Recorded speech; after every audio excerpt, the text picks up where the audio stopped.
Good afternoon, everyone. Welcome to the special council meeting of the City of Waterloo, Monday, September 10th, 2018 at 3 p.m. Can I have disclosure of pecuniary interest and the general nature thereof?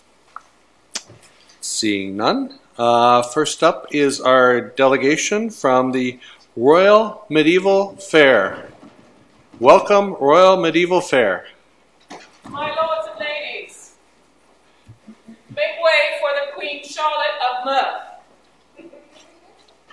Oh, I need to get a new lady in waiting.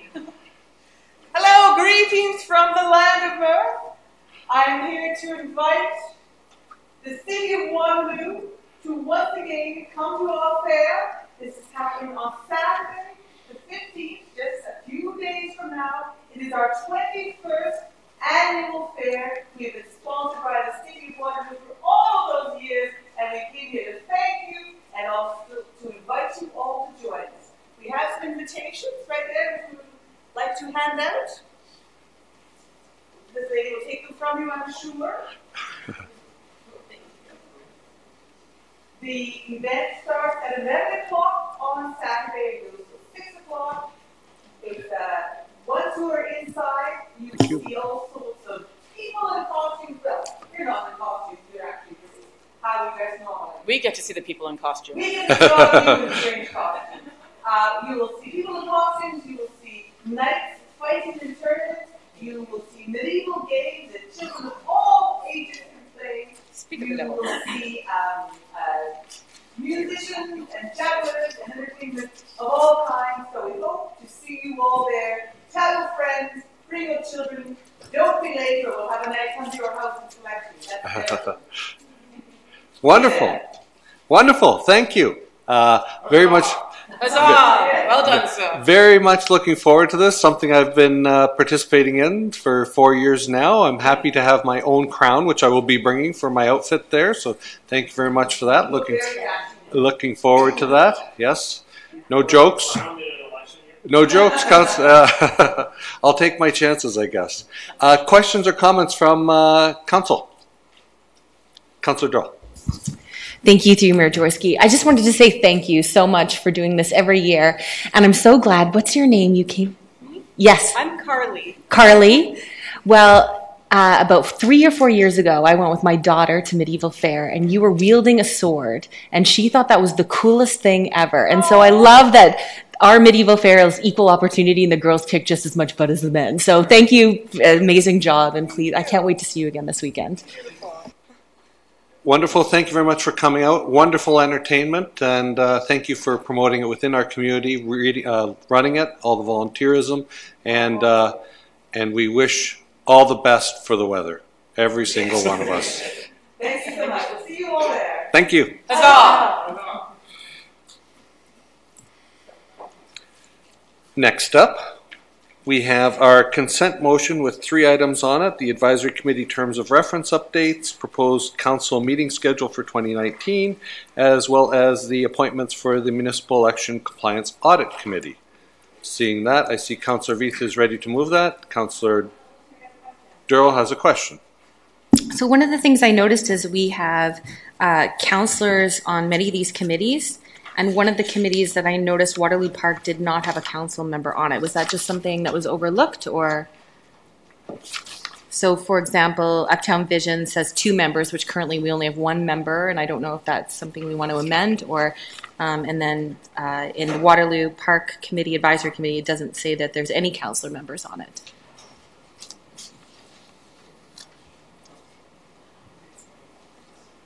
No.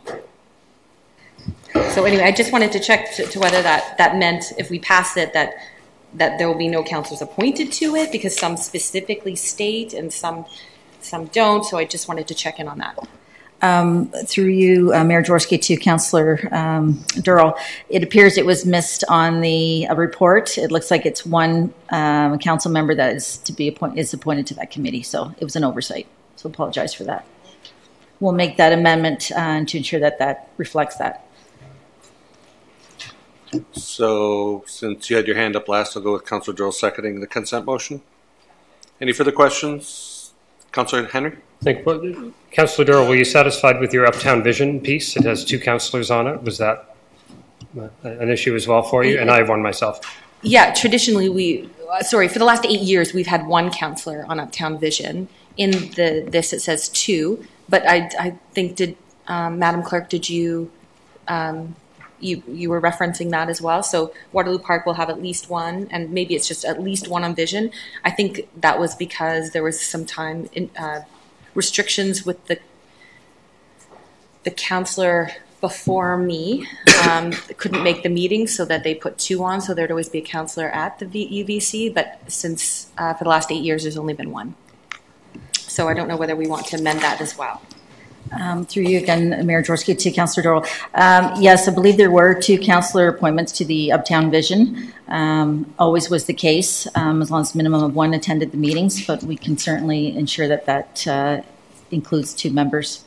No, we could just put minimum of 1. And that way it covers if a councillor can't make the meeting, which it's in the morning, so sometimes it's difficult to do that. We can certainly reflect that change. Great, thank you. So with those amendments, I second it. Yeah, and my recommended changes in the Advisory Committee on Culture, its 3rd objective references the Creative Enterprise Enabling Organization, which changed its name and then died. So maybe that's not an objective for the committee anymore. Sounds good to me. So with all those discussion items attended to, all those in favor? That's all of us. Thank you. Staff reports. First up is the Corporate Project Management Manual. Welcome, Dan and Ron.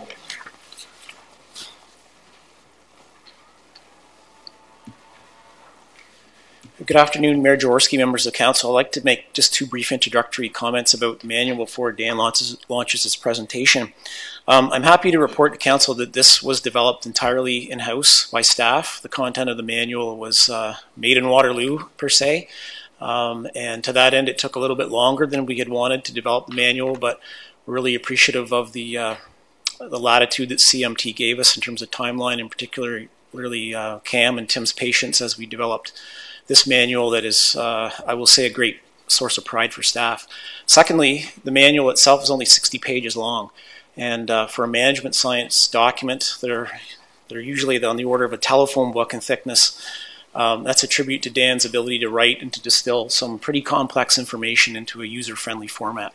So to that end, I'm hopeful that it will receive really good uptake by staff and will position us well for the future. And with that, Your Worship, I'll turn it over to Dan. Well, thank you, Ron, for those kind words. And so the project management manual is perhaps not as an exciting a topic, maybe, as the Royal Medieval Fair, so maybe I should have strapped on a sword here, but I'll do my best and we'll keep it short and sweet. So good afternoon again, Mayor Jaworski, members of council. I'm just going to take a few minutes to introduce and present a brief overview of the project management manual and framework that we've recently developed. I'm going to start with a bit of background context just to provide a bit of understanding as to why we've developed this framework, touch on some of the benefits that can be realized by moving towards a formal methodology. I'll go through a brief overview of the contents of it, and finally talk about some next steps for implementation moving forward. So in 2012-2013, the province of Ontario partnered with the City of Waterloo to conduct a project management maturity assessment for the city. And the purpose, as the name implies, was to evaluate the city's project management maturity and to identify any growth opportunities that did exist. Through the assessment, it was identified that we did have some project management expertise in-house in certain areas of the organization, but we did not at that time have a formalized system in place. And so accordingly, the recommendation was that we develop such a formalized system. So why would we do that? What would be the benefits that we would gain from moving to a formal methodology? Well, first of all, it creates a common understanding, language, and framework methodology amongst all staff, not just for project managers, but for management staff, internal clients and stakeholders, etc. It just puts everybody on the same page. And then it does bring increased organizational project management maturity and the application of good project management techniques. And there are many benefits that come with that, but just to list a few, it facilitates more robust planning early in the project life cycle, i.e. a repeatable and structured framework reduces the chances of oversights, and it can lead to efficiencies in certain areas. It results in better closeout process and retentions of lessons learned, and that was definitely an area that we had an opportunity to grow. It provides a consistency of approach, training, and development for project managers, especially when you onboard new staff and you're trying to get them up to speed with how we do things at Waterloo. If you have a nice structured framework to, bring them alongside, it helps. And then finally, it provides, just good continuous improvement towards alignment with industry best practice, which is something that I think we're all striving towards in many areas of the organization. As Ron alluded to, it was developed and written in-house by engineering services and reviewed in collaboration with other divisions, for example, facilities and fleet, environment and parks, IMTS, and others. The framework consists, and I use the word framework because it is more than just the manual, as you'll see in a minute, but the framework consists of guidance documents, such as the manual itself, as well as toolkit templates. And these templates are essentially a collection of standardized forms that can be used for all phases and activities in project management. And there is a list in the appendice in the manual. We didn't attach them at this time, but there's a list there. The manual is based on the widely recognized system that's originally developed by the Project Management Institute. And for the purposes of our manual, we sort of distilled and applied those concepts into 4 project lifecycle phases, which, proceeding from start to finish, are as follows. Phase 1, initiation. Phase 2, planning. Phase 3, execution, monitoring, and control. And Phase 4, closing. So in Phase 1, the project is initially defined at a high level and then authorized to proceed. In Phase 2, a detailed plan for carrying out the work is created. In Phase 3, the work of the project begins, you could say, I guess, and then as it proceeds, progress, issues, risks, etc. are tracked and monitored.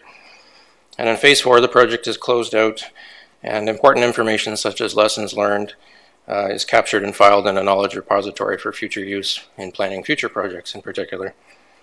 And I'll just note that as the circular arrows kind of show for Phase 2 and 3, sometimes it doesn't always progress linearly through Phase 1 to 4. You sometimes need to go back and redo a little bit of the planning depending on what arises as you're going through the project. Certain issues and challenges come up or new information becomes available.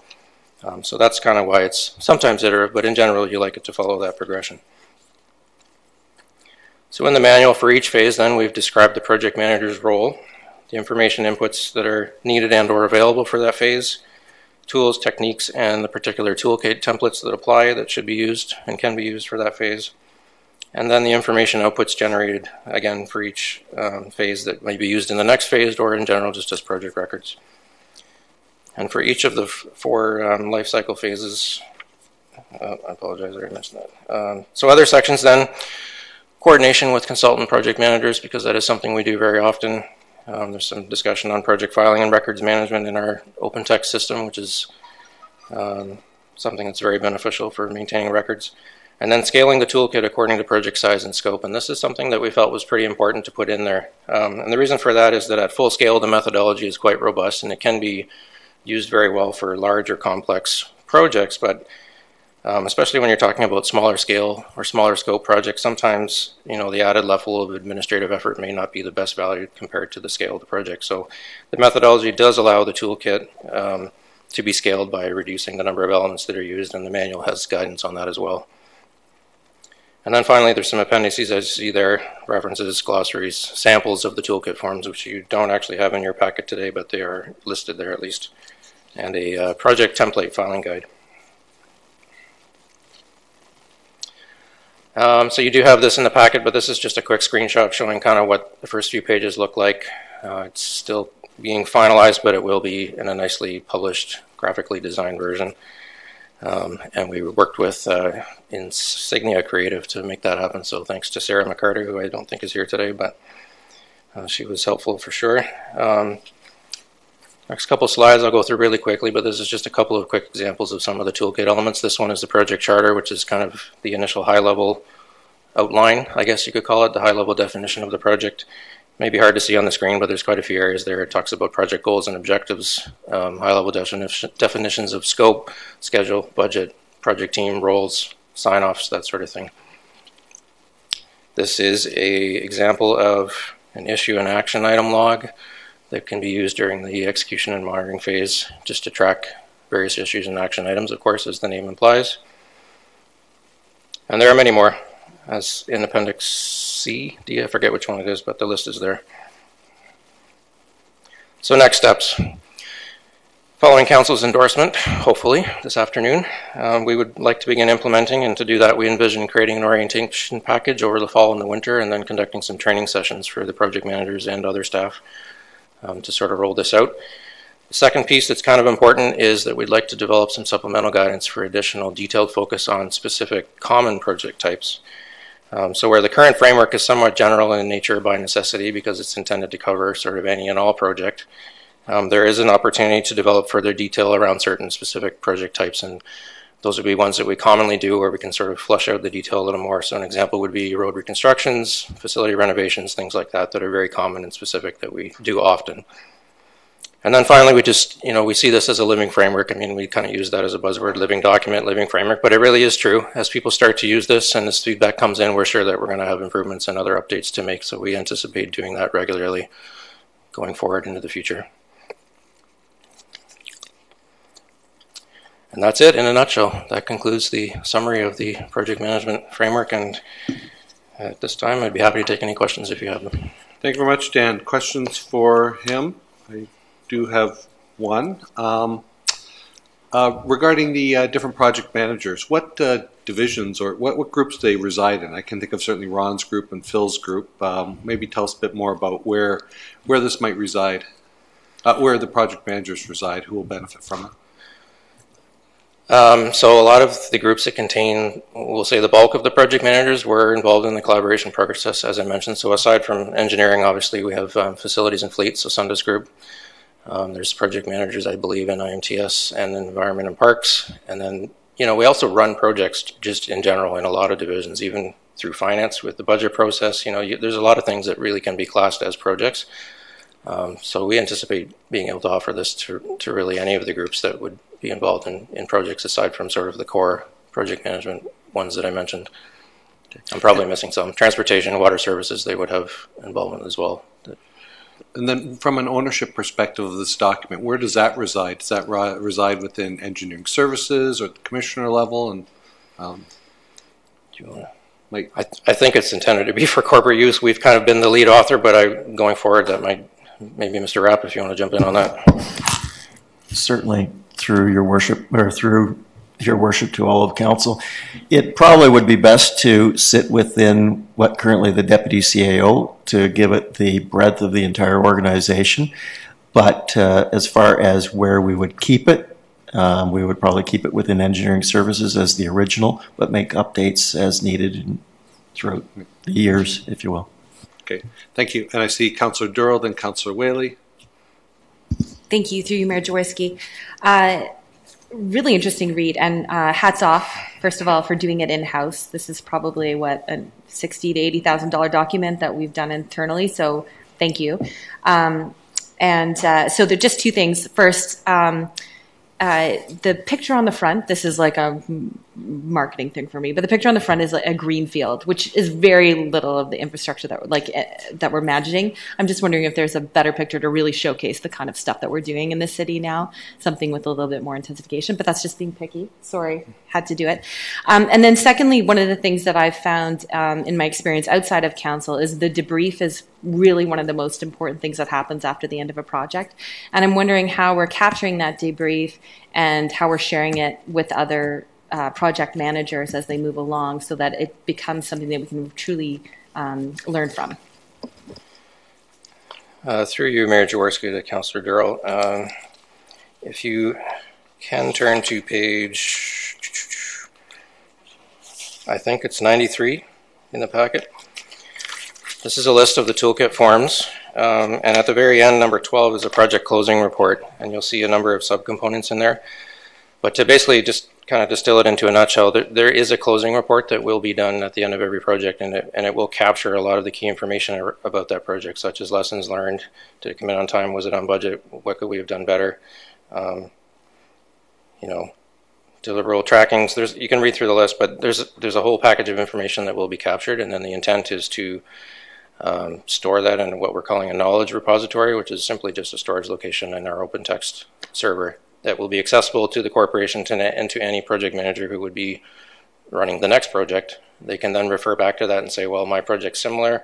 How did that first one go? What lessons could I learn from that? What should I incorporate early in my project and in the planning phase so that some of those things that come up that are maybe surprises during the first project, it won't be during the next one, that sort of thing. It just really refines your process over time, and especially for projects that you do repeatedly or that are similar or that are sort of consistent in their scope, it can really hone that in and get down to that level where you're just getting really efficient and you really have it well scoped and you're on track with everything. So that's how we envision it being used. Next up, Councillor Whaley, then Councillor Henry. Yeah, I'm going to echo Melissa's comments with respect to feeling so good about the fact that we have in-house expertise at such a level that we didn't have to reach out to outside consultants. We did this in-house, made in Waterloo solution from you, Dan. Greatly appreciated. Job really well done. With respect to creating this consistency in project management from one project to the next, one would assume that one of the outcomes would be saving money at each project going forward. Have you given any thought to what that might look like? Is that an intended goal, or is it something that we'll be surprised to find out as we go forward? Through you, Mayor Jaworski, to Councillor Whaley, it's hard to quantify at this point. We do anticipate there will be some efficiencies, and I think where I see the value from that perspective is that the robustness in the planning stages early on will help to negate potential surprises or unanticipated occurrences later on, which ultimately end up costing money. So it's perhaps more about savings or avoidance of cost versus, what you're mentioning. But again, it's very hard to quantify at this point, and we'll continue to refine it as we go through and learn to use the framework more effectively. So we may be able to report further on that at a future time. But at this point, I think qualitatively we can say we expect there to be definitely some savings over time. But what that is, hard to say at this point.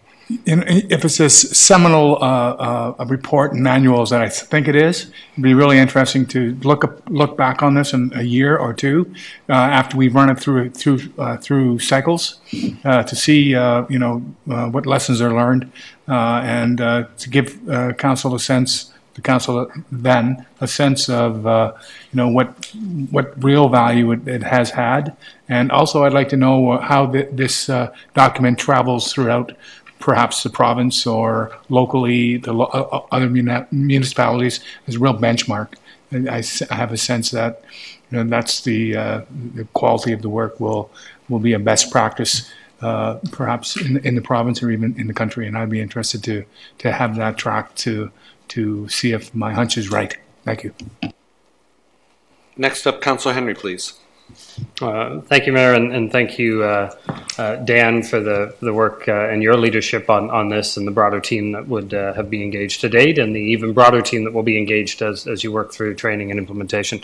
I think Councillor Whaley and Councillor Durrell said most of what I would have said with respect to the utility of this. I would add, from my own recollection, I've looked it up, that these were getting to this point and going through this work was recommendation 5 and 6 of the IBM Smarter Cities Challenge that we got through the Northdale process, but was thinking about citywide. And it's good to see that we found a way to be able to get you on it, to be able to move that forward. And I just echo Councillor Whaley's points about monitoring and seeing how this goes. They're certainly reflected in the recommendations from the IBM Smarter Cities report under 6 for how we do this next. And I know that's already on your mind. The most important thing being how many people are using it. Have we shifted the culture to be fully adoptive of all of this? And I would look to the Deputy CAO, if that's where this is housed, to think of this as one of those metrics we can measure on some recurrent basis for how many people in the organization are using it, or the percentage of people in the organization using it effectively. And we know we won't be at 100% right away, but there should be goals. There can be goals set around that, and that's an opportunity for us to think about metrics very clearly on driving the kind of culture shift that this work that Dan's done can enable in the organization. To avoid all those costs from those. So good work so far, and I know there's a lot to do in making sure the organization can fully adopt it. Last call for questions. Seeing none, I'll look for a mover. Moved by Councillor Whaley, seconded by Councillor Henry. All those in favor? That's all of us. Thank you. Thank you. Thank you very much, and for all the work going into this and the benefits it'll provide to the future. one last item. Item 4B, the zoning bylaw review.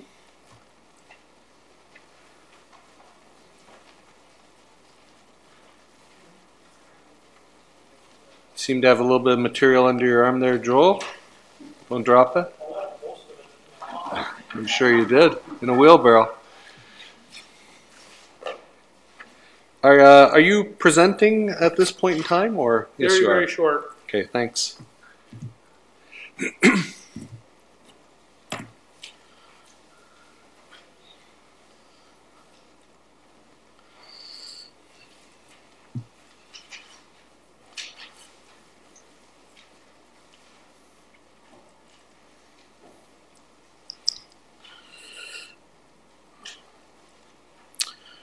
Thank you, Mayor Jaworski, members of council. Just a brief presentation to update council since the formal public meeting on August 13th. Before council is two kind of primary documents. One is official plan amendment 22, which is a housekeeping amendment to joining the comprehensive zoning bylaw review, as well as the new zoning bylaw proposed for council's consideration.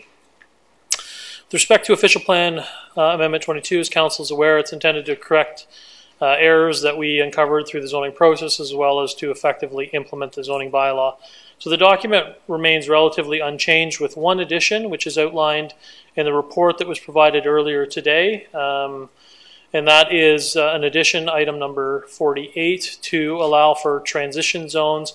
And this was a request that came out of some of the correspondence around further clarification pertaining to the proposed future development and zone change zone categories within the bylaw. So that's been integrated into the official plan amendment. With respect to the zoning bylaw itself, the formal public meeting was held on August 13th. Council deferred its decision, as you're aware, and directed planning approvals to come back with some further consideration of the submissions that were received post kind of August 10th and at the formal public meeting, and a consolidated zoning bylaw. So as a result of that, we did incorporate the recommendations from the addendum report that was presented on August 13th into the draft bylaw, as well as made a few additional amendments as outlined in the second addendum. And attached to the second addendum is the consolidated bylaw as requested by council. So we were hoping that would be fairly clean, but we did ultimately have a few meetings with some additional individuals late last week, and that resulted in a third addendum report with a few minor changes, and those changes are outlined in IPPW 2018-058.3. So again, we had at least 8 meetings, we had numerous conversations with people, and we reviewed further correspondence, a couple hundred pages of further correspondence. Ultimately, the concerns are generally distilled down to a few items. One is concern around the 2-year moratorium. Again, tower and podium provisions integrated into the bylaw, landscaped open space and amenity area, and various property-specific requests. So we've looked at all of that. We've come back with a comprehensive consolidated bylaw for council's consideration, which is Appendix A to IPPW 2018-058.2, with a few minor modifications as recommended in the third addendum report provided earlier today. And that outlines those 2 items that I spoke to. So that would be my presentation. I'm happy to answer any of council's questions. Councillor Whaley up first. So with respect to the transition zones, this is something that just was written up today and got to us today, I understand. Through Mayor Jaworski to Councillor Whaley. That's correct. It was crafted on the weekend. So I need a little bit of a translation to understand it. So it's on page 12 of our revised agenda. And can you explain to me what a transition zone is and what its purpose is? Sure. Through you, Mayor Jaworski to Councillor Whaley. The request that was advanced was further clarification on the transition zones that were provided in the new bylaw. And those are the FD zone, the future determination, and the zone change category. And the issue is in the official plan, there is a large number of policies that are written around proper sequencing of planning, proper studies being undertaken prior to planning approvals being advanced. But there was nothing in the implementation section of the official plan that specifically spoke to zoning and transitioning some properties along the way. So if, for example, you're in a designated greenfield area, currently an agricultural field, and we have yet to do district planning, or there's a plan of subdivision that's required to help us determine where the appropriate zoning line should be, until that work is completed, it's, in our view, premature to advance specific zoning categories to a property. So in the absence of something specific in the official plan, we've added in this policy, item number 48, which is intended to provide that kind of specific policy direction that says where the city requires further information to effectively apply zoning categories to a property, be it the need for further district planning or a subdivision, or where a property is currently under a zoning application while we're implementing this new zoning bylaw, then the official plan can establish transition zones, which is the authority then to establish, or the more direct authority to establish the FD and the zone change categories within the new bylaw. Okay, I got that. Now there are, I don't know how many properties, but there are properties that are in the system right now that have received, have at least begun an application process. And so is this, will they be transitional properties? Will they be considered transitional properties? Through your Mayor Jaworski to Councillor Whaley, yes, they will be one of the two transitional categories. They would be the ZC category, so it's transitioning through this bylaw to essentially maintain the zoning framework that existed on the day before the bylaw is adopted on the property, so as not to fetter that zoning application that is before council. So council, through its new adoption of this bylaw, doesn't necessarily fetter the active application that's underway. So have you identified who these active properties are that are in transition? These properties that have an application pending in some way. Have you notified the development community who these properties are, and let them know that they're now going to be called in the transition zone, and that give them some guarantee that that our promise to make sure that they're whole at the end of the process. They have to take their applications to the bank, and the bank's going to want to have some assurances that the promise that we made here is something that we're going to stand behind. So, what kind of a documentation, or what kind of a guarantee do we make that these transitional properties are going to be counted? Through you, Mayor Jaworski to Councillor Whaley, I guess the guarantee that we're providing is that we've received those applications, and we will process them to the as fast as we possibly can. Those that the nature and the origin of the future determination and the zone change categories within the new bylaw were really driven by feedback from the development industry. And as of the last week, there's been at least 2 applications submitted within planning approvals. One is for the credit union on King Street, just south of William. The other one is for the former liquor store property on Herb Street at Pepler. So both of those applications have come in with the direct purpose of securing a ZC category to allow them to go through, in their view, an unfettered planning process under kind of the current zoning of today. So most of the industry is looking for these zone categories. They're fully aware when their properties are being zoned for these purposes, and most of them are actively seeking out and trying to secure these zone categories. Okay, I might have to get back to it. I'm still trying to wrap my head around it. I think there's going to be some people talking about this a little later on, and I'm going to talk to them about it too. I just don't want to make sure. I want to just make sure that there's some surety within the development community that we're gonna stand up to that promise. That's all. Thank you. Further questions for Joel? One, Councillor Duro for me. Let me go. I'll go first. On the once, let's say we pass this, and then some people say they want to come in for a zone change over the coming year or two. We had talked about this during August. What would the process they'd need to go through, or how would we identify the ones that are candidates for that as a city? In response to the question, Mayor Jaworski, Ultimately, the Planning Act establishes a provision, which I referenced, that puts essentially a 2-year moratorium in place.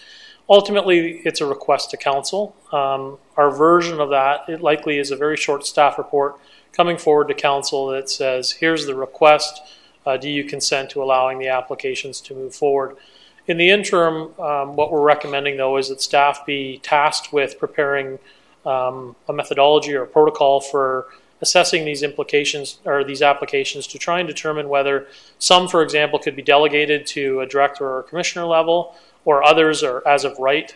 Council could say, yes, those types of applications can proceed without having to check, so kind of a broader waiver in certain cases. And we've done that through one of the recommendations, which is that future determination zone category, where council, if supporting staff's recommendations, would provide a waiver for any property that is zoned in this new bylaw FD, with the intention that those properties are pending a development application, and if an application can be pulled together and submitted a month from now, then that application can proceed.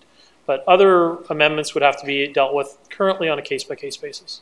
Okay, so what I think I heard from you is that the province sets the 2-year moratorium. In the city of Waterloo, we use the concept of informal public meeting followed by formal public meeting, and for the purposes of this, we're actually going to have a new one, essentially a pre-informal public meeting, where council can decide whether or not to waive the 2 years. That's correct. Essentially. Okay, thank you. Councillor Joel, did you have a question at this time? I do. I actually... I have lots of questions, but I don't know if now's the right time. Should I wait till after delegations, or? It's up to you. I mean, just to follow up on what Mayor Jaworski was just asking about,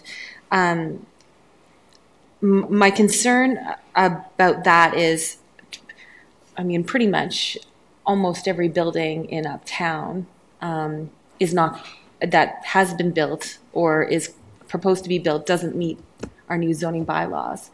So. My concern is we have to be very clear to the community, because our blocks of land in Uptown aren't perfect squares. So we still won't be meeting all of these zoning bylaws, even if this is passed today. So we have to have very good communication with the landowners to say, we understand, I mean, or we amend some of the bylaws so that we can, I mean, otherwise we stop development completely in this community, in Uptown specifically. That's where I am. And I don't know if that's a question or more of a comment. I mean, that's my concern. We've talked about this for the last year. So I guess, and as we all know, every single time we have a building come through in Uptown, they come to us for setbacks and what may because the 50-year-old zoning bylaw doesn't allow it, and now this current bylaw is as restrictive or more restrictive in some circumstances. So we're going to continue to have developers coming in saying we can't meet these bylaws. So that's kind of where I'm at right now. I don't know, Joel, talk to me. Through you, Mayor Jaworski, to Councillor Durrell. Certainly, this bylaw is a principle-based city-wide bylaw. It cannot forecast every situation, every property configuration, every constraint that exists on a property. So we know development applications are going to come. I think this bylaw sets the groundwork from which you should start from, certainly, but in certain cases there will be the need to amend the bylaw. Minor variances can still be applied for, so if you're reducing some requirements, so be it. But again, I think this approach that council's generally kind of directed staff, which has come back with a protocol, a version of that could be that the Uptown Urban Growth Center, any application within that area is waived. Right? So you could do it area specific, you could do it development type specific, you could say any property that's experiencing or having to modify because of a high groundwater table issue could be exempt. There's lots of ways to go at this particular issue, or council ultimately could provide a complete waiver citywide. We do know that there's been also conversations where there's been lots of feedback through this process about residents concerned about protecting certain neighborhoods and certain development considerations through this process. And again, this bylaw does that. So again, it's an issue for council to have a comfort level to determine where you're willing to allow things to proceed and where you maybe want to draw a line. And without knowing the scope of an application, the nature of what's being proposed, it's difficult for us to advise council as to whether we would, recommend that an application be moved through the process.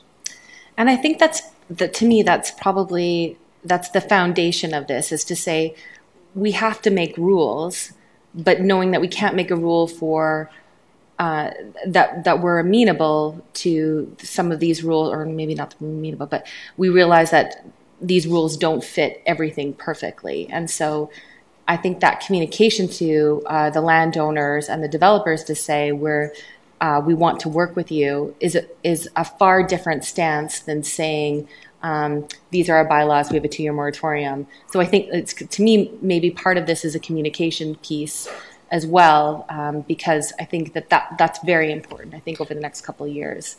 And I see Commissioner Rapp has something to add as well. Certainly through Mayor Jaworski to Councillor Durrell. In addition to what Mr. Cotter had said, if you go back to the root of what the province heard, clearly was some level of stability after going through exercises of a zoning bylaw, and that was the goal, and that this provision is only there really for 2 years. We're not going to be doing a comprehensive update continually. So it provides a little bit of stability for 2 years to see how this is working for the community. And the other key is that it's council discretion. The province has said if you want that discretion to say no to an application that currently under the old framework, council had to receive an application legally. But right now, council will have the discretion for 2 years to see how this plays out. If an application comes forward that council thinks that has merit, let it proceed, and we'll see how it goes through the community and the vetting and determine that. But it's not meant to be a thing to fear. It's council's discretion, and it's only for 2 years. And then we're back to the same old framework again. So I just wanted to clarify that. That's all. I think if I could just say, 2 years is a long time in development, especially in Uptown, and that's, I think, part of the thing that worries me. So as long as we've got the door open, and I like the sound of saying, especially Uptown is on a high water table, so having that amendment that anyone who wants to build in that area, we know they can't go down a certain amount of floors, so into parking. So having something like that in place, I think, makes a ton of sense.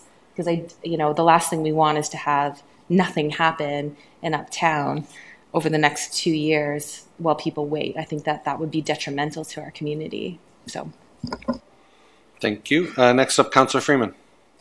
Through you, Mayor Jaworski, just to add into this conversation, I don't think it is related only to Uptown.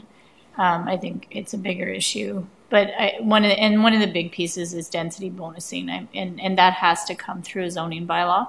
It can't be heard by committee of adjustment, and so I think that there's definitely going to be a need to have a process, and I hate to do it, kind of piecemeal. Like Commissioner Rapp was suggesting that if council thought the proposal had merit, I think that's tough because then it looks like we're picking and choosing the developments that we want to see here. I think it needs to be a process that has been vetted more publicly. And so this is why I was really hoping in the last conversation we had about this, that staff can bring forth a recommendation on how, on some kind of tools that we can measure whether or not the council will hear amendments. And my gut instinct is density bonusing will be one of them, because I think the majority of proposals that come through this council for any kind of development do seek a Section 37 agreement. And that, in my mind's eye, could really limit growth in the city. So I look forward to that document. I don't think I can piecemeal that out today, and I think everyone will want to set their minds to it based also on some of the comments that we received just today around things like tower separation. And I'm trying to look at this bylaw in the light that you suggested, Joel, which was that we can't, we're not convinced we can get it all right in one go, and that this is a broad spectrum for a lot of land uses.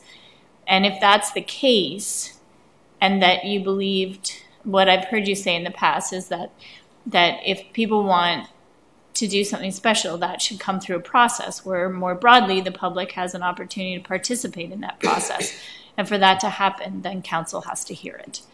And so if we're all in agreement that there needs to be a process around things that alter from this comprehensive, then I think we need to be thoughtful in how we create that document.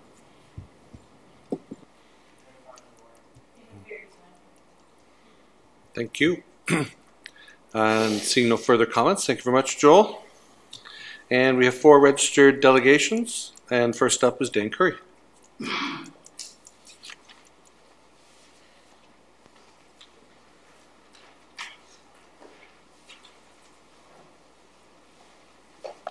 Welcome, Dan.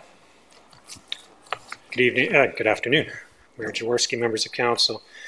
Carol Weeby was also registered as a delegation. She's had to go home ill. So my delegation, I only had 1 or 2 real brief things to say. So I'll say those, but I'm going to use up part of my... You're channeling Carol. Thank you. I'm channeling Good. Carol for the majority, well, as best I can, for the majority of my comments. So maybe I'll start with hers, and then with the last minute or 2 of my allotted time, I'll speak to why I was really here. So my comments, Carol's comments, really stem from the conversation that was just going on. After the public meeting in August, there were a number of comments, and really the direction from council was, okay, development industry, sort of consolidate those comments that you had, propose to staff what you think would be the appropriate regulations. And those were really in, I'd say, 3 categories. They were the tower regulations, the setback regulation, building and street line setbacks, and amenity area. And Ms. Weeby had, or I guess the MHBC, GSP, and others had put together a proposal, submitted that to staff, and there was a meeting. Ms. Weeby has, in her letter of September 7th, summarized 2 of those components, the tower regulations and the street line setbacks. I think maybe some of the other delegations, Mr. Pigeon, I think, is maybe speaking to the amenity area, so I won't touch on that. And I believe you have her September 7th letter, and it really summarizes the key points. And I won't go into that in detail. I assume you've had an opportunity to go through it. Be happy to answer any questions. I'll just sort of summarize a couple of the key points. Regarding the tower setback and the tower regulations, the complaint coming out of the public meeting a month ago was that it was one size and one size fits all. And how do we adapt that to all the unique situations that are in the city? And so what was proposed was not to get rid of the tower regulations, but to modify them and actually add some categories. There'd be different regulations regarding the tower setbacks, the podiums, etc., for the different categories of buildings based on height. And the intention here is to minimize what are likely to be the need for zoning amendments as development comes forward. As Councillor Durrell said, certainly in the uptown, but throughout the rest of the city, these regulations, at least in our experience, we have on the go a number of applications, have in the past, and even some of the ones that council have recently approved would not meet these regulations. They'd often meet the intent of what the bylaw is trying to get at, but they wouldn't meet the regulations, so they'd need an approval of some kind. And I'd say probably, more particularly, it's the medium density, the medium rise ones where we're probably going to see the most conflict. And so the concern is that there's going to be a need for an application. And I'm not talking about the moratorium, I'm just talking about the need to actually have to get an approval, a zoning bylaw amendment. And the concern, I mean, there is a concern around cost and time, but that's really the lesser of the 2 concerns. Cost and time of having to go through a zoning bylaw amendment. It's mostly the fear that simply by asking for an amendment that there's almost a penalty in asking. And that's the situation whereby we just have a brand new zoning bylaw. And come on, development industry come on, landowners we just have this new bylaw. Can't you just conform to the bylaw?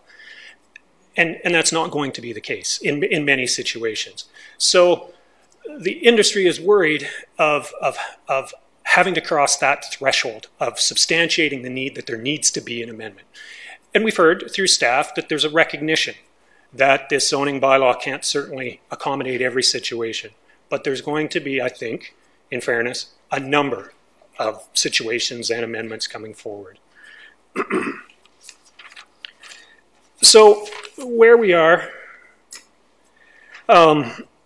is the meeting with staff, the staff reports that have come out. In fairness, there were some tweaks to the regulations as proposed in August. But in general, the proposed alternatives that were in Carol's letter are not being recommended by staff. So the bylaw going forward is more or less the same as in August. So there's two options. One, council, we'd ask you to consider taking more time, deferring, and maybe working through these regulations along the lines of what's in Ms. Weeby's letter, or failing that, if the regulations go forward, to acknowledge and recognize and not penalize or through the communication identify to the community that simply asking for an amendment doesn't mean you're trying to do something that's not contemplated by the city's official plan and policy framework. And that's very important. I'm not sure how that communication would work, but it's clearly a very important part to our clients and then others as well. Before getting on to my points, the parts or the reasons I had requested a delegation, I would take a moment just to speak to the modification to Official Plan Amendment 22 that Joel had presented earlier. Councillor Whaley had asked questions about, and those are the transition zones. There are a number of properties that are identified as the ZC, the zone change designation. Therefore, there are these transition properties that MHBC is acting for. I'm acting for maybe one of those, but my colleagues are acting for a whole number of those. We support the application of this transition zone policy. We think it addresses a blind spot in the official plan that the zoning bylaw wasn't necessarily going to conform to. We think staff have got the wording correct, and we asked for this transition. So from MHBC's perspective and the clients we're asking for, this OPA 22 modification, the transition policies are totally appropriate. Then, with my last couple minutes, when I was here in August, I was speaking on behalf of a couple of clients with site-specific regulations. One was Manulife at 500 King Street North. We had discussions with staff. The modifications in the new zoning bylaw are addressing their concern around setback buffer. Fortunately, my clients, the people we're dealing with, they're on vacation at the moment. I can't be absolutely certain that they like it, but from my opinion, we think it's being addressed. And I will hear from them shortly, I expect, when they're back from vacation. One of the others was the site-specific regulations that apply to the property at 6 Dietz. Again, we've had conversations. There's the modifications that we proposed have been put in place. There's been a subsequent modification again, sort of pulling a little bit that back. And I can say my client is still satisfied. He preferred our original wording, but the remodification is acceptable. So at this point, I can confirm that on that point, he is satisfied as well. There were some other, I'll call them more random, requests and site specifics and things that have dealt with definitions, general regulations, and again, Joel and his team have addressed all those. So from my perspective, all of the site-specific things, and I think on behalf of my partners as well at MHBC, all of those have been dealt with. Really the only issue for my clients, and particularly a number of Carol's and our other partners, are these bigger questions around transition, tower regulations and setbacks. Oh, there, I didn't even use whole 10. So with that, I'll conclude. Be happy to answer any questions that you may have. Thank you.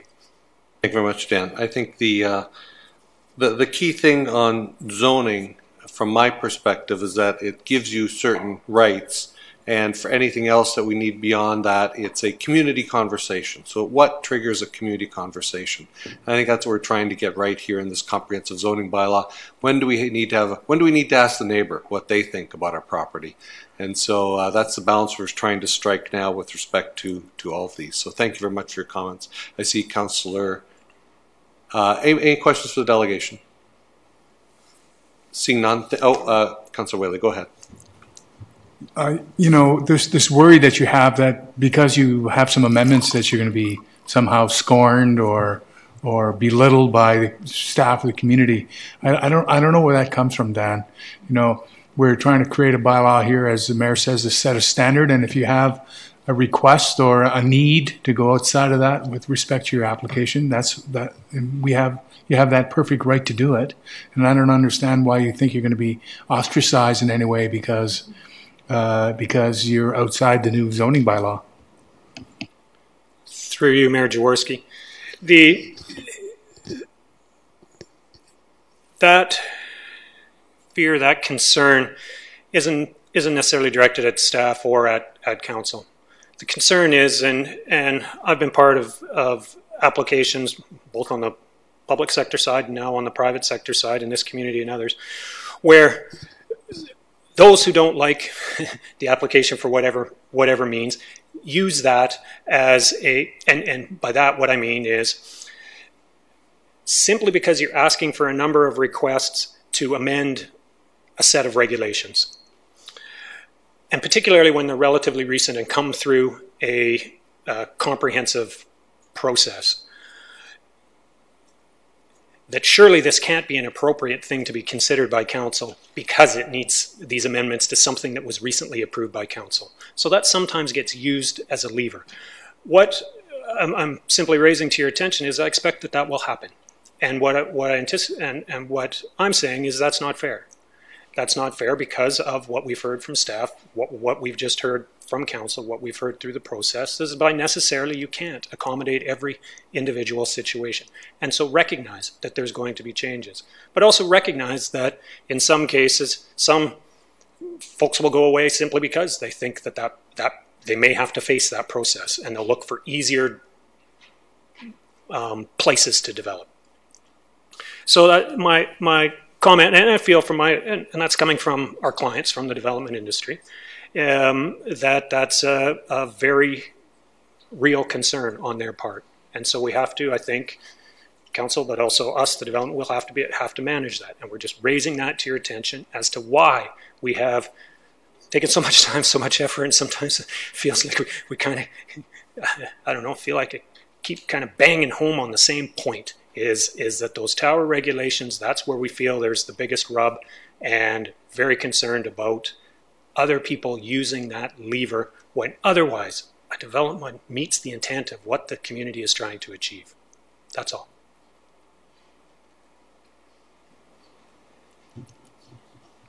Thank you. And I think that's it, Dan. Thank you very much. Question from Councillor Henry to staff. Thank you, Mayor. And just on the last exchange, I do take Dan's point about how these are perceived. That's why I made comments in August, and will continue to make comments indicating that these are not tablets coming down from a mountain. These are items that will continue to require some process on a site-specific basis. And new councils may decide new things, but I can tell you my perspective on those, and I did.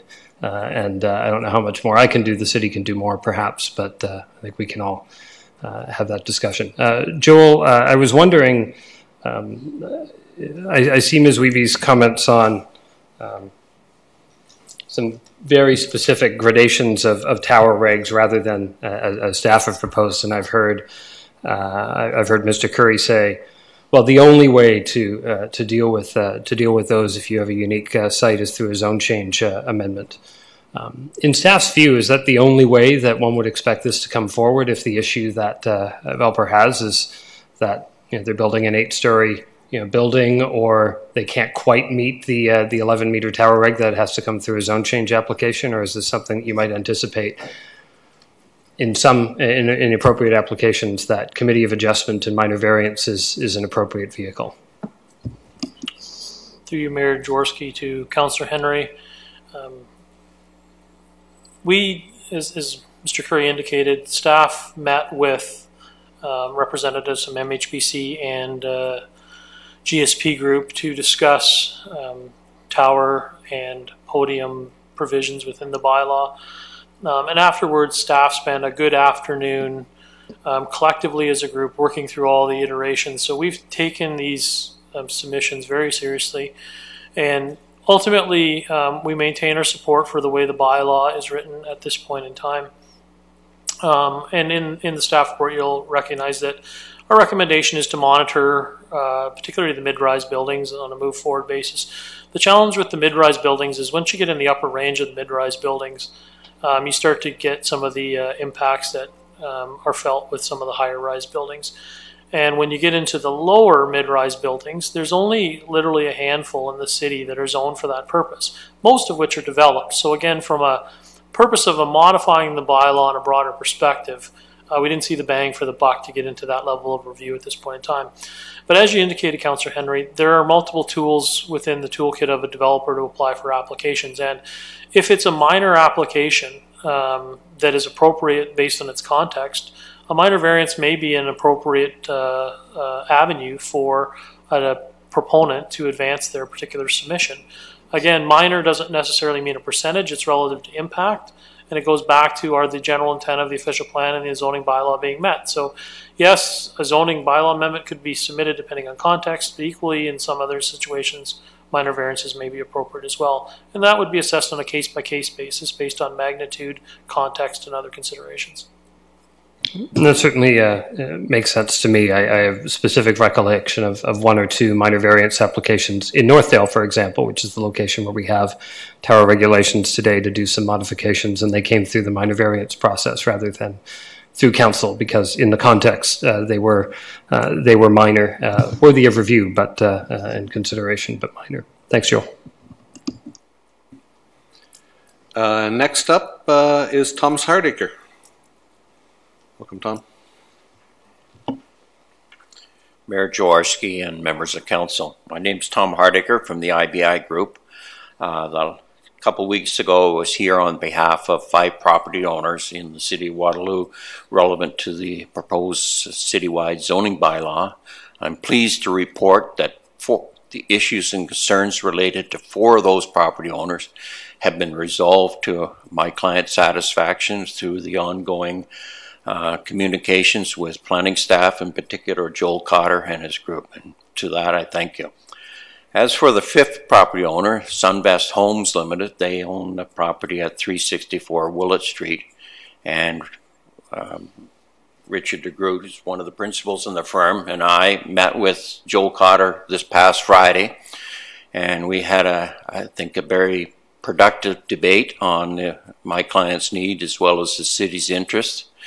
And Joel indicated to us that he would look at the situation over the weekend, and I'm pleased to report that he presented us with a recommendation this morning that's been subsequently reviewed by my client, and that will be an insertion into the special site-specific regulations as C214.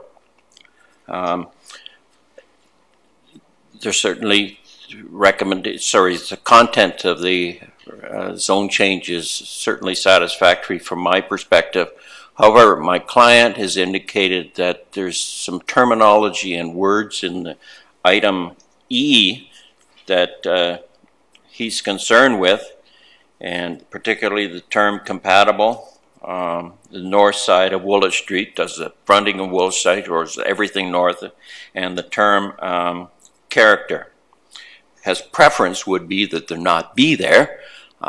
Maybe this isn't the appropriate forum to discuss that. And so failing that, we would appreciate it, council would give some consideration to a directive to staff that they work with Sunvest Homes in developing some clear parameters as to what would be required and acceptable for the purposes of the block plan study, both in area that's to be looked at as well as the content and objectives. And if that were the case, we certainly have no objection to what's being proposed by staff. And that's my comments, Mr. Chair. Wonderful to hear all the progress being made so far, Tom. Councillor Whaley, please. Yeah, it's great. You're 5 for 5, except for a couple of little word tweaks. Yeah. But I wonder why do you think it's a bad thing that the lands be compatible with nearby properties, and why the residential character not be? Why wouldn't you want to have? Why wouldn't you want to have that, Tom? I'm not suggesting that they not be. It's just the kind of terminology that maybe isn't appropriate for zoning bylaw. That's what we're getting at. It's rather open-ended. So say that we're dealing with a whole different staff level, different consultant. We don't have that history to come forward. So that's all. It's some clarification, and I believe that creating some terms of reference would help clarify that. I'll have a question for staff when the delegation is done. Thank you. Councillor Henry. Thomas, thanks for your presentation. I just wanted to check my hearing because it went by pretty quickly. Did I hear you say that in reviewing exception C214 that you didn't have any issues with it, but that in conversation with your client had issues with it? Is that what I heard? That's correct. Yeah. Okay. Thank you. Seeing no further questions, thank you very much, Tom. Okay. And back to Councillor Whaley. Thank you. And the question is to you, Joel. From my perspective, the word compatible with the neighbors makes a lot of sense. But you've heard from Mr. Hardacre and his client. Would you like to weigh in on the words you chose? And is it something that could be handled with a glossary or terms of reference? Through you, Mayor Jaworski, to Councillor Whaley. I can appreciate Mr. Hardacre's comments in that words such as compatible may mean different things to different individuals. So ultimately the intention of this provision was to require a little bit of planning analysis for this kind of residential enclave, the small area that's left over, that will predominantly be estate residential, but there will be some intensification over time. So you may have some very large lots being subdivided into potentially 2 lots or maybe even 3 lots in some instances. With respect to this particular property at 364 Woolwich Street, there are properties nearby, and generally one of the basic review questions we ask when we look at a planning application is it compatible in its context? So, I think the issue here is the uncertainty around what the term may mean, and if it can be scoped through a brief terms of reference to the satisfaction of Sunvest and the city, I'm happy to put some resources to that. That's not a huge concern of mine. Thank you for being open to that idea, Joel. It might solve the problem right there. Thank you. Next up. I think it's Chris. Yeah, next up, Chris Pigeon, GSP Group. Oh, welcome. Thank you, Mayor and members of Council. I submitted a letter to Council. I hope it's been distributed. First of all, I want to thank Council and staff for giving us the opportunity from August until today to work towards some further refinements on the zoning bylaw. I know we're all probably a little tired of the new zoning bylaw, but let's face it, it's been 50 some odd years since we did a comprehensive review, and we just want to make sure that we get it right. So staff have certainly been very professional in working with us, and we appreciate their efforts as well. However, not all of the issues have been resolved to our satisfaction. You heard a bit about that from Mr. Curry with regard to the 2-year moratorium. And I heard Mr. Cotter in his presentation say to you that the transition zones are those zones that are either zoned FD, so future development, or zone change. But there are other properties that have gone through, for example, pre-consultation that have not been captured. And that it is those properties that are, for example, of concern with this potential 2-year moratorium. Mr. Cotter's memo, item 1, refers to a guidance document that's going to come back to Council that may lay out how you pursue a waiver of the 2-year moratorium. So I have a question for Mr. Cotter, what the timing of that guidance document may be, that perhaps he can answer at the end of my delegation. So the development industry has little comfort that I'll call it a promise of staff and a promise of this council that the 2-year moratorium may not apply to particular properties. We know that there's going to be an election and there will be 3 new councillors on City Council. And they're going to have an influence on what applications may be allowed to proceed or not. In my letter that I've submitted, I listed 6 properties. All 6 of those properties were seeking an exemption to the 2-year moratorium. 4 of those properties have been to a pre-consultation meeting with the city staff, although we have not submitted the formal applications. 2 of those properties are under design and are going through environmental review right now, and we anticipate submitting pre-applications very shortly. So I'm going to use the barrel yards as the example. For various reasons, we had a very difficult time trying to coordinate a meeting with senior staff, so Mr. Rapp, Mr. Cotter, and Jamie Kreitch from Auburn Developments. It took us about 2 months to get a meeting together. That project, the barrel yards, was approved in 2006, submitted in 2004, and Jamie Kreitch would like to revisit stages 7 to 10.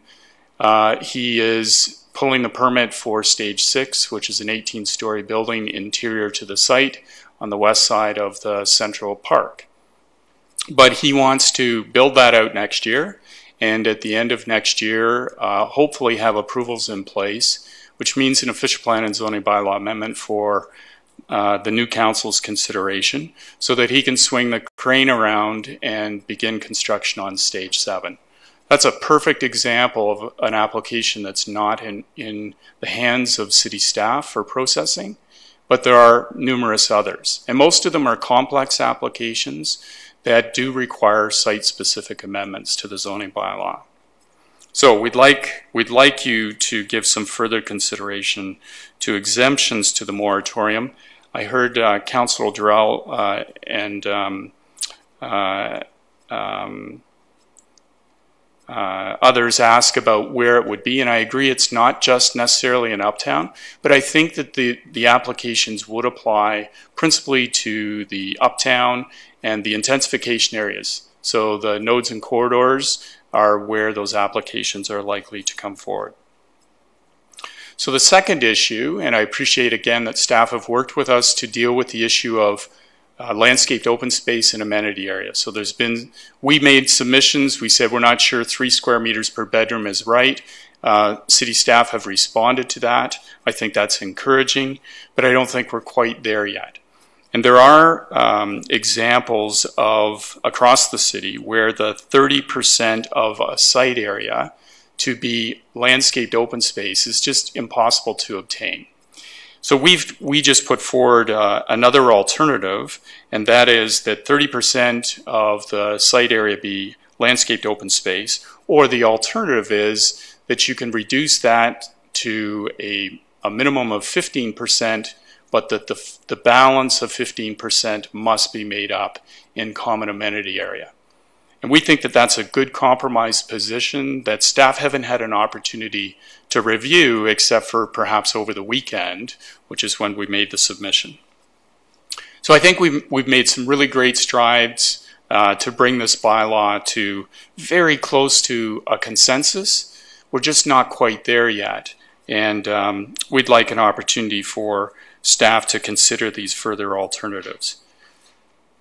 Although it's not in my letter, finally, I think it is important for this council and staff to consider treating a 7-story building differently than a 25-story building or taller.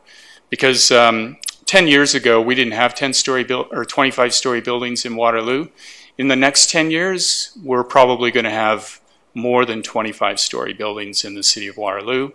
The tallest building that I'm aware of that's recently been approved in Kitchener is 34 stories.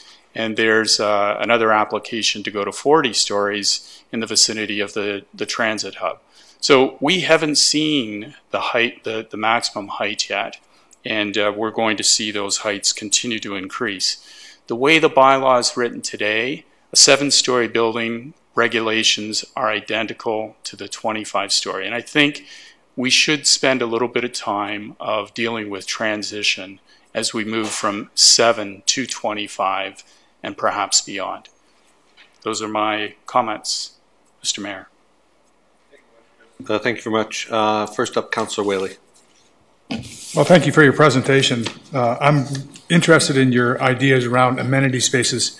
You know, it wasn't that long ago when the standard for tall buildings in many areas of the city were what we called student warehouses, 5-bedroom places, no amenities at all. And it's been interesting to watch the development community over the last few years begin to understand that amenity spaces are something that people want, and you've responded to community needs, and we see stuff like rooftop amenity spaces, theaters, reading rooms, gyms, all kinds of stuff that make livability in these buildings so vastly improved. So from my perspective, I'm interested in seeing this trend continue, and I worry that, you know, what I hear from you is that because the amenity space has to be on the landscaping, I get the sense that really the amenity spaces aren't going to be in the buildings themselves, where people get away from the winter weather and the nasty weather and the darkness, but in fact the landscaping around it. Is that your understanding of it? Yeah, so, Your Worship, I've obviously confused you. That's not my point. That's not that difficult to do. That is not my point. My point is that the at-grade landscaped open space area of 30% cannot be attained. So in all the buildings that you talked about and any other buildings that you know about in the community, we say that you now have to have 30% landscaping, but nobody can ever get there. Not all. So I'll give you an example. So 239 Albert Street, for example, I know that there's some significant grade change to that site. Mm-hmm. So that 30% landscaped open space area can't be attained. But the design that's come forward is, so we can get to 22%, but the 8%, in fact, beyond 8% to get us to 30% is actually built space within the building. So it's exactly what you're saying. It is usable, common amenity area inside the building rather than at grade. And that's what's being proposed from a design perspective. So I'm gonna have some questions from staff when you're done, Chris, but I want to just be absolutely certain here. You're not opposed to the number of 30%. You're just saying that where it can't be achieved on the outside of the building, you promise to achieve the 30% other places, on the roof, in the gyms, in the theater, somewhere in the building. Yes, that's so there'll be no loss of amenity space. Correct. But there just won't be on the ground. You've nailed it. That's exactly it. Now I understand it, and I'll be able to ask questions of staff on that. Thank you, Chris. Thank you. Further questions of the delegate? Seeing none, I think my only comments would be is that, again, what we're trying to get right here is when do we need to trigger a community conversation or things like that in our comprehensive zoning bylaw review. So, and hopefully, points well taken. Hopefully, sir, it's not 2 years after the zoning bylaw is approved. No. I didn't mean that. I just meant from a standpoint of coming back at a different time. And I think, you know, whether as we continue to grow, I actually spoke to a person who worked for the city of Waterloo back in the 60s, and his biggest surprise is that we haven't hit 50-story buildings yet. So, you know, from a future-looking standpoint, I think these things will continue to evolve. It's just whether it'll be today or next time around or in the future. So thank you very much. Oh, is that a question of the... Okay. Thank you very much, Chris. First up, Councillor Whaley for staff. Second, Councillor Durrell, Councillor Freeman.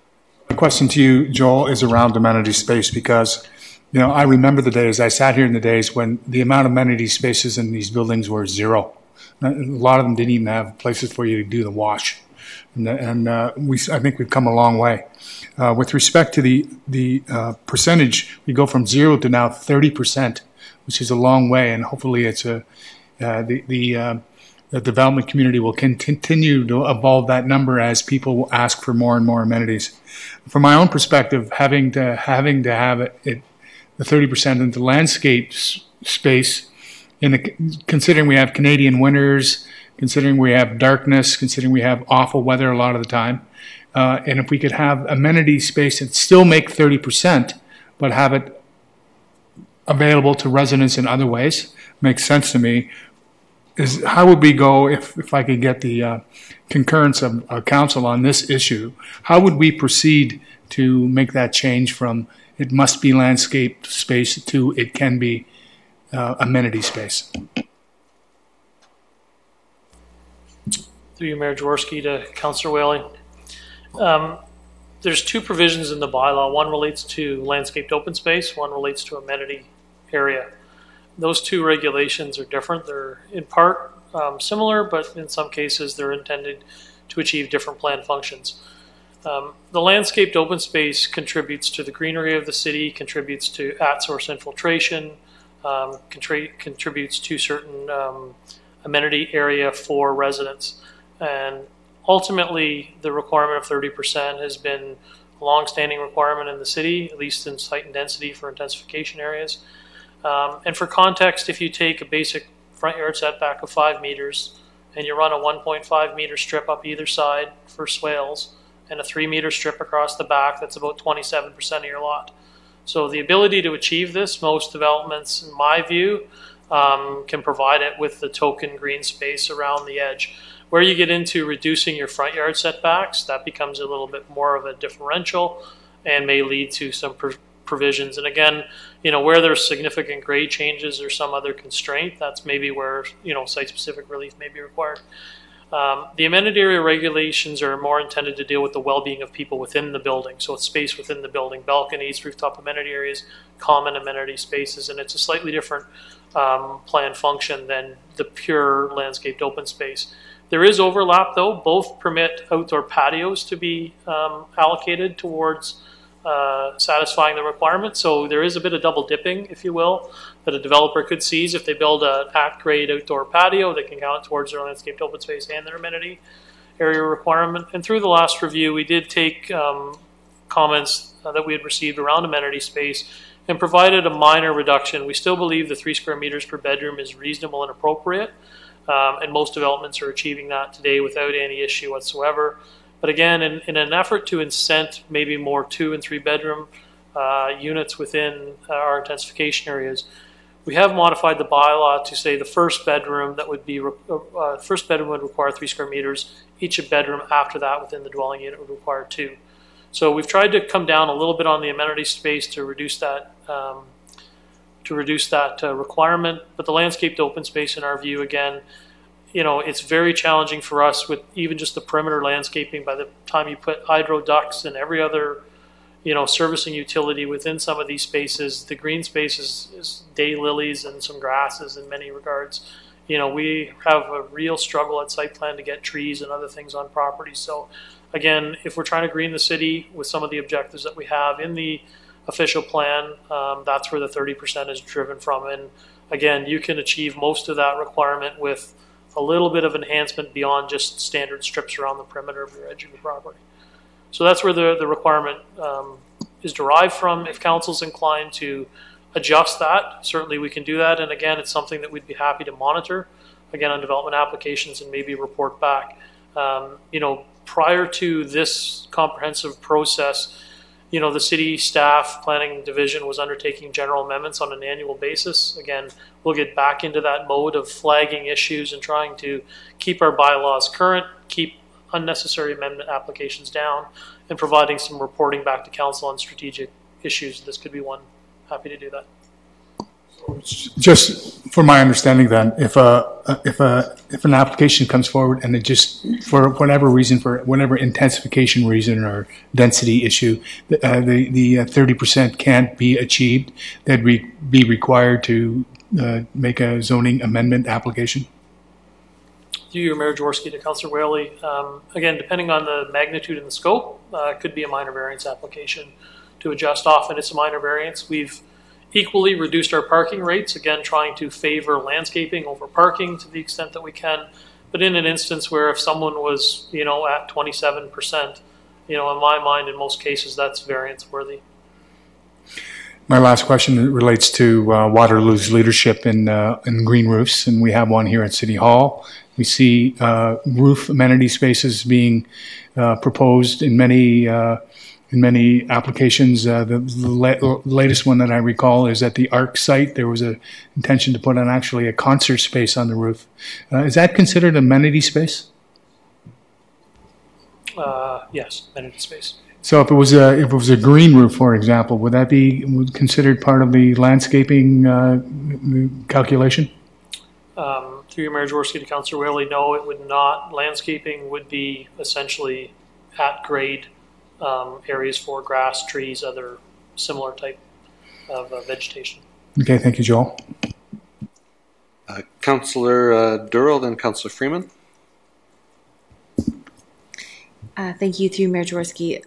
One of the points that Mr. Pigeon brought up is that there are landowners out there, for example, I think he said there were 6 projects that he could think of that aren't currently, or are they currently considered ZCs or FDs? And how do we, is there possible some sort of way that we could capture that in this zoning bylaw to say that they can come in with their application? And the reason why I say that is if there are projects that have been gaining momentum but just haven't made it into the City Hall space, but have got their financing, architectural drawings, like there's things that are going on out there that haven't come through our doors yet, but now would be put into that, into these restrictions. How can we make sure that they still feel free to come into our office, our City Hall, and talk to us about their developments? Through you, Mayor Jaworski to Councillor Durrell.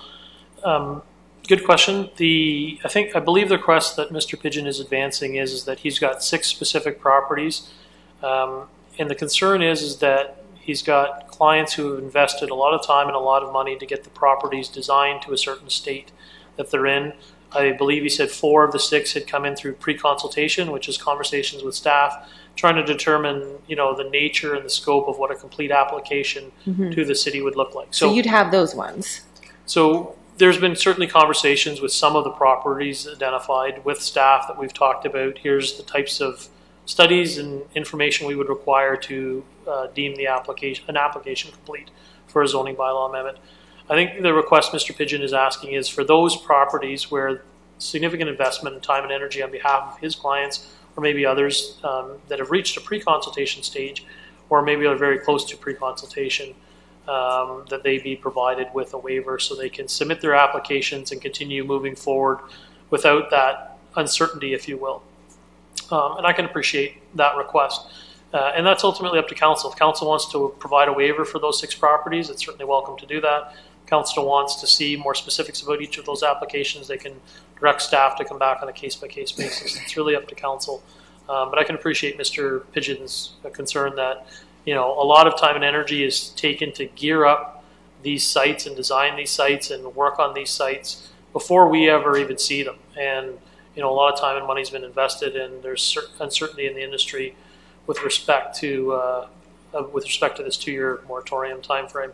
And that's why, to be honest, it was number 1 in our staff report to council. We wanted to make sure that, that was at the top of council's mind, that, we believe that, again, this bylaw is going to set a standard for the city, but it's not going to deal with every issue. And, there's good reasons to move forward. Natalie and I both come to work on good development. That's what our interest is. If there's a modification to a zoning bylaw to get good development, then we're all for that. So right. That's why we're here and why we come to work every day. So, and I believe council's interested in the same thing at the end of the day. So 100%. I kind of appreciate Mr. Pigeon's concerns, and really it's in council's hands to provide a waiver at his request. So what does that look like then? Is it something we would amend today, or is that something that would happen on a case-by-case basis? And I mean, we're specifically talking about Mr. Pigeon, but I'm sure that there's others out there that don't have someone representing them here today. through you, Mayor Jaworski, to Councillor Durrell, it's a resolution of council as required by the Planning Act, so council can simply, or a councillor can put a motion on the table and can be voted on by resolution that these properties be exempt from subsection 34. So it would have to be a site specific for each 10.0. address, is what you're saying? Yeah, that would be the correct way to do it. Okay, thanks.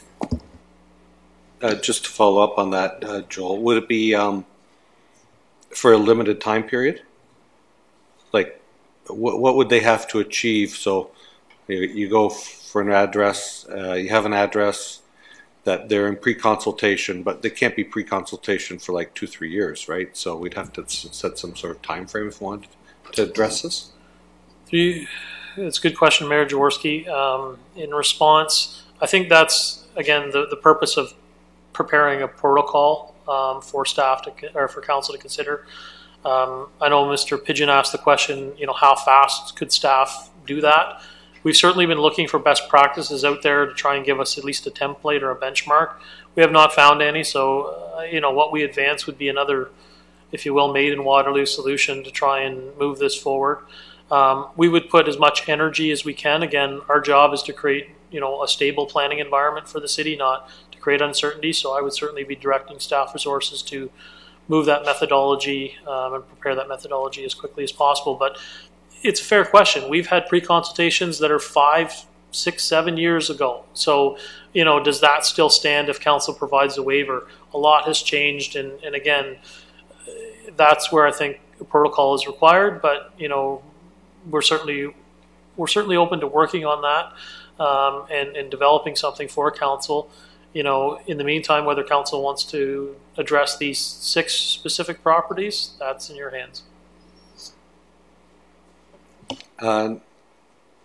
Councillor Freeman's next, and Councillor Freeman, Councillor Whaley. Yeah, no, go ahead. Well, I think the number one question that I thought I heard Mr. Pigeon asked was, when does staff think they can schedule it in to start preparing this protocol document? I think that answers all the questions, because it would seem to me that he's raised and others have raised some very good points in terms of some applications that they foresee that will not comply with this comprehensive bylaw and will need to be heard by this council in the 2-year moratorium. And so the last time we had this conversation, I thought I heard you tell me that you would look to prioritize that and bring it to council before the holiday time, before December. And is that still possible? Yes. Yeah, and I think that's the really important work that this council needs to do after they make a decision about this tonight. And if it's the direction of council that staff prioritize that work, for November, then I think that's direction that we can provide too. But I certainly can foresee that not just applications that have gone through pre-consultation or even have site plans that they need amended and may need to come to council, that there will be a need to have a public process around changes. And I'm trying to stay focused on this higher notion that this document is never going to meet every need, and that it's a work in progress, and that there needs to be a public process associated with projects that don't fall under this zoning bylaw. And so, recognizing that, I think that we've heard it loud and clear from many delegations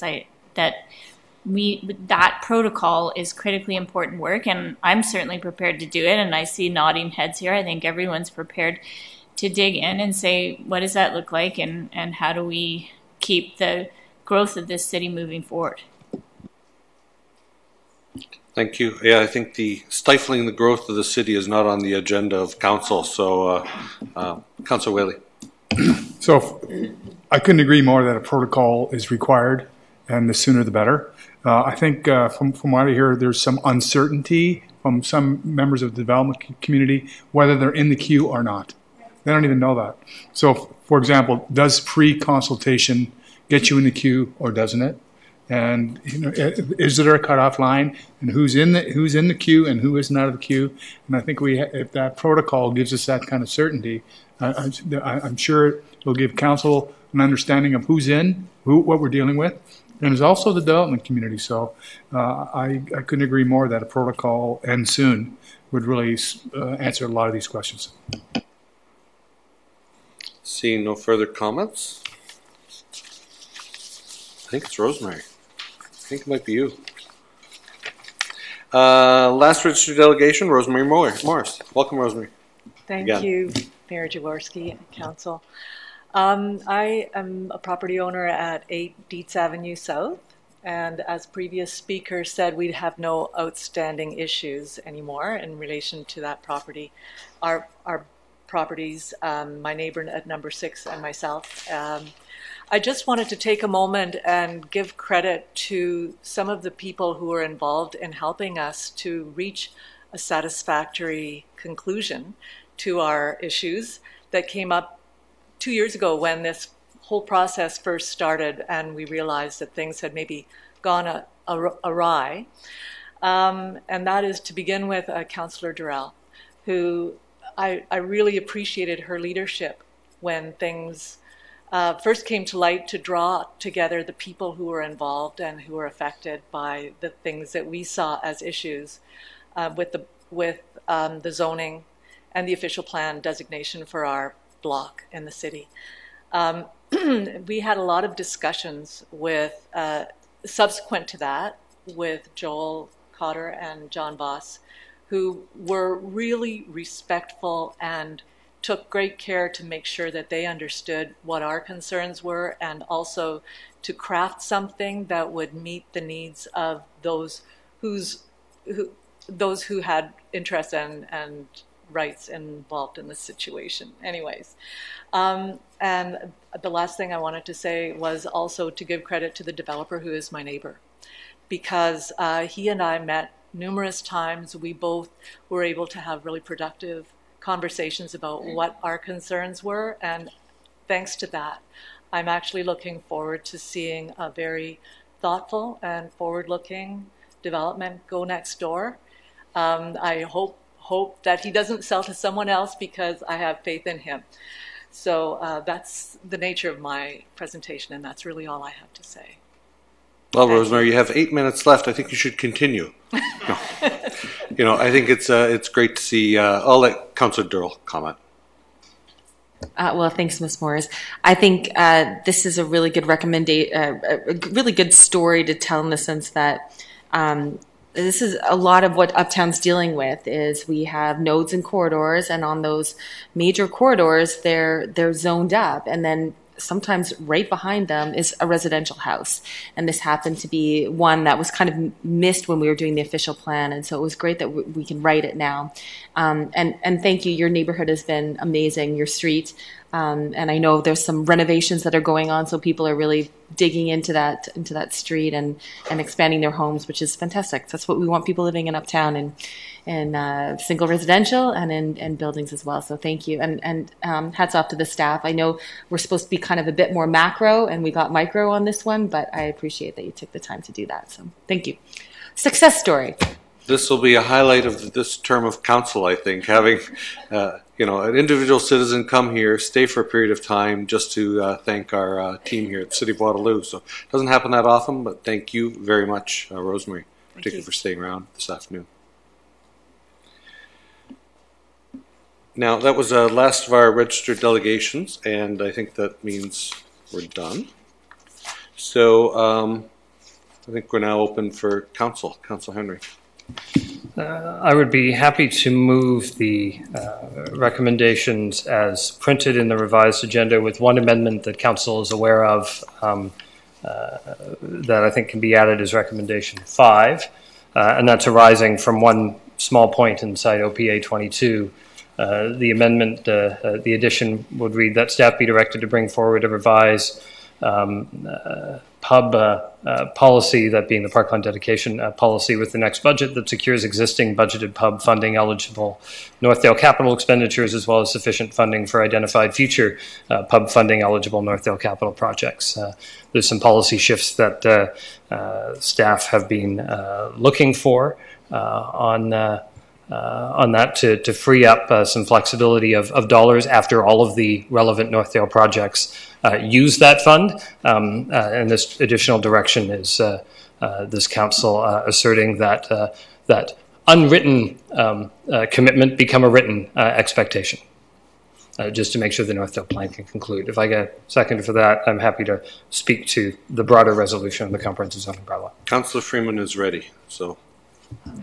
Oh.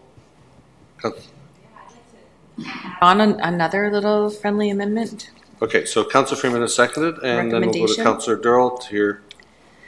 Yeah, so obviously I've got some questions and concerns around and Uptown, and I appreciate that this could be nodes and corridor across the community, especially with ION. So with respect to that, there's been extensive work to date on, and we know that there's a new wave of investment projects.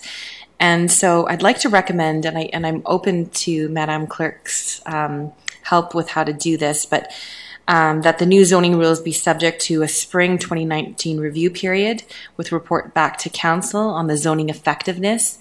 And I have this in Uptown, but perhaps we say Uptown and within the nodes and corridors. This is something we've done with the Parkland Reserve, Parkland dedication, our business license, our rental housing. We finish a bylaw and then we have it come back to council. Specifically, what I'd like to talk about is I want to make sure that this new zoning facilitates good projects. We talk about how one size doesn't fit all, and it seems to me that many of our projects have a growing number of setback amendments that need to come into place. And every time that happens, I think we should be tracking this and then tweaking our zoning bylaw to reflect that. In my world, it would be a case study on each, or white paper. I'm not sure what that looks like in city terms, but looking at every development that comes forward and the amount of amendments that need to be made and how they're made and what that looks like, to give us real qualitative data on how on what the current zoning bylaw looks at. So I think this recommendation also, and I should say that this should be a process to review what's working and what's not in Uptown after the LRT is operating. I think that there's going to be significant changes after the LRT is operating. I think it's important that we have a zoning bylaw in place that's not 50 years old, but things are going to change dramatically in the next 2 years. We know this. This recommendation also supports additional consultation with the BIA, specifically in Uptown, because it's Uptown, and the Uptown Vision Committee, with recommendations and current investors looking to make a difference in the Uptown. And so these are the ones that I think we really need to be communicating openly and honestly with landowners, but also with people who live here in this community, to say that when developers come forward, that we're not dealing with perfect sizes of land, and that's why these amendments have to happen. And so communicating that to our community, but also communicating it to our landowners, that we realize that this is going to happen, and you're not the bad people for coming in trying to develop. And I don't know, that's kind of the wording. So, and I guess as we all agree, we don't want to have a new bylaw that's a barrier for future projects. And I think we all agree on that. We do updates on bylaws, as I mentioned, the business license, the rental housing, are both bylaws that we updated. And given that this is such a major, paperweight and important document, that to me, one of the most important things is that Uptown remains competitive. And I'll add in that the transit hub be part of that, stationary hub be part of that as well. just to add on to that, the startup economy is really changing our ecosystem, the startup ecosystem is really changing the way that employment land looks like in Uptown, and we've just started to see the beginning of that. The CIP has been in place for just 2 years. We're starting to see that really work. I just feel like there's a lot of things in play here that passing these kind of some regulations in here, I'm not comfortable with, and I'd like to allow for case studies to happen so that we can be amending things so that it's a positive experience when you're coming to develop in Waterloo. So, Madam Clerk, you looked at me with cross eyes. So here, so what I think I heard is that since we're making such major changes right now, you're suggesting the council of the day should see a snapshot in time, approximately 9 months from now, sort of a before and after of now that we've gone through this. What are the projects that we're getting? What's the after snapshot? Is it positive, neutral, negative? Correct. And knowing that we will have all the projects that are coming forward, which a lot of them are being DC'd and FD'd in our bylaw, and we know they don't meet these restrictions, so that we case study them as we move forward to look at what kind of amendments need to be made in the future to the zoning bylaw. I might ask Commissioner Rapp to give feedback on, just to make sure that we have a proper discussion here at the council table. Okay. How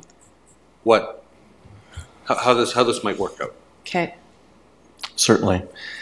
As I'm understanding it, as I'm understanding it, maybe no one else, is that we could report back absolutely in about 9 months as to what seems to be working, where there could be some hiccups, if you will. Present that to council. Council can then, at that time, direct us in any fashion they wish to conduct further review or amend something. But in addition to that, so I would leave that at that point. But in addition, as a reminder, Mr. Cotter noted that we're not foregoing our annual exercise of a bylaw general amendments. And that's where we do monitor through either zoning bylaw amendment applications or through committee of adjustment applications, where we seem to be coming across a family, if you will, or a theme of relief being requested. And we would come forward with those on an annual basis and seek council direction or amend the bylaw accordingly. But we're not going to abandon that process, which we've undertaken for the last many years. So would you recommend that those processes be coincident or kept separate? I think perhaps that for this first go-round, that update, that 9-month update, we would initiate that first amendment process where things have come to our attention. That's what I would suggest. Okay, so back to Councillor Durrell. Does that reflect your request? It does. What I'm concerned about is that there's projects that won't come forward because of the current that this bylaw might be too restrictive. So I don't know how to communicate that in the sense that, well, I guess a lot of the projects that are in queue right now won't be part of this new project because they're all zone DC. Is that correct? Or VC, ZC, yeah. Right. Through you, Mayor Jaworski, to Councillor Durrell. The ZC is applied to any property that has an active development application, so we're actively working on them. The time frame to bring the more recent submissions to council will likely be at least 9 months out there, if not a little bit longer. Significant applications, lots of considerations. I'm not sure about the one, but the one application that was recently submitted for the credit union is an official plan amendment and a zoning bylaw amendment. So they're amending the policy regime along with the zoning regime. So it'll take a bit of time to get those applications. That would be my only concern with the 9-month time frame is we're not going to likely get through full applications within that time frame. Yeah. So I guess that we come back round again to saying, I mean, obviously there's all these in the queue, there's a bunch of developments in the queue. They're still going to be needing. They don't meet the zoning bylaw, and some of them don't even meet the official plan. Okay. Let's go to Councillor Freeman for a second. I think she has an idea. I have a suggestion. This might work. And can it just be 9 months after everything comes into force? Because there's like a 30-day appeal period. If someone appeals, then that could lengthen it. Like, my gut instinct is what I'm hearing you saying is that we want to know whether or not we are prohibiting growth, economic growth in this city. And it's not just the uptown, it's everywhere. And council does want to know that. And I think so I have no problems supporting that direction to staff to say that, within 6 to 9 months after this all comes into effect, we want an update on whether or not people are feeling that they're turned away at the counter, and or that they've withdrawn applications that were coming here. Because I think that no matter what we do here, there's going to be many people who are going to think of ideas and developments in Waterloo that aren't in keeping with either our OP or our zoning bylaw, and they are going to want to test the waters to see whether this council is willing to amend those documents. And like I said, the density is a no-brainer. People will want to come here and ask for a Section 37. But Councillor Freeman, to that point then, I think that's part of the issue is you're saying test the council. Well, but we need that document. We need to have the protocol. That's the first piece of work we have to do. The first thing we have to do is we have to make a decision. Are we going to support this today, or are we going to go through another whole round of amendments? And my gut instinct is that we could continue to run around this particular tree and change wording here, there, and a few other places, and still feel this way. And so I need to, for me, I'm prepared to approve this, and then get to the hard work of building that protocol so that people know that they can come here and that we're open for business. And then my gut instinct is there might be a few appeals to this. And those are going to need to run their course before we start amending it again. And so in terms of having definitive timing, I don't know what that looks like. And I think staff understand the conversation that's happening today, which is we don't want to hear in the neighborhood, in the streets, in the city, that the city of Waterloo has now closed its door to economic growth and development. And I think staff hear that, and I don't think that's what they want either. So I think, I have no problems just giving that as direction. I don't see it as a need to amend the motion per se for that to happen, because I certainly want to give direction, if this is approved, to say we'd like to see that protocol come back, in November if possible, because it would be very good work for this council to be the ones looking at that protocol for how it is things can come through this changed bylaw. Because I don't know about you, but I've spent a good number of hours reading 1,200 plus pages of this document, and I think that I wouldn't want to force that upon someone new to try to put that in context with a protocol on how to seek an amendment. So I'm willing to do that heavy lifting. And so that's my suggestion, Councillor Durrell. I leave it in your capable hands. I think everyone really agrees with where you're headed. It's just whether or not it has to be an amendment to the motion, and I do think that there might be some appeals. So Councillor Whaley has ideas. Go ahead. Respect to the amendment, I think it should be a direction to staff and not part of the recommendations. But it should be a directive to staff. And with respect to the arbitrary 9 month, I would roll it in. We do our annual review anyway, and make it combined in one, and we'd get one every year. We expect one every year. We have almost half or more than half of this council is going to roll over in the next couple of weeks. And I think a year is a better time frame, but as a direction to staff, not as a recommendation. Further thoughts, Councillor Durrell? Good. Then I'd also like to direct staff to make sure they work with the UVC and the BIA as well, because oftentimes I know through the BIA they're working with retailers and businesses, and they're hearing things about the economic barriers to working and growing in this city, and I think that that's a really good perspective for the uptown. So by my understanding, we have the original motion on the table. We have direction to staff, which Commissioner Rapp has heard and understand, and we'll nuance that we'll nuance that after the meeting. Is that sufficient, Councillor Durrell? Oh, Councillor Henry. Go ahead, Councillor Henry.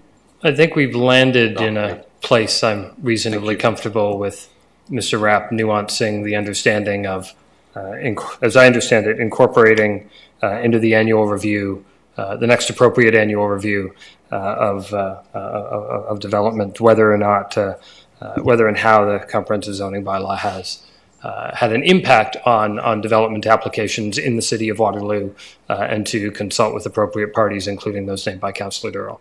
I think that's what I've heard here. I'm comfortable with that being an additional direction to staff that can be wordsmithed after the fact. Everybody seems thankful. Councillor Durrell. Thank you. I guess my next question is, if this is passed today, Mr. Cotter, or can I ask? Yeah, go ahead. Yeah, okay.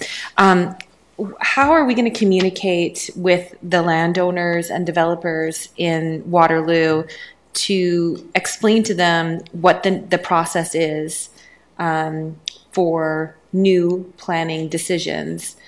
Because I think their first instinct is, well, probably the first thing they're going to think of is 2-year moratorium on anything. So how are we going to communicate with them on what our process is, and also so that they're aware of the new bylaw? Do we have a communications plan for that? Through you, Mayor Jaworski, to Councillor Durrell, we're looking to try and get the bylaw approved, kind of as step one.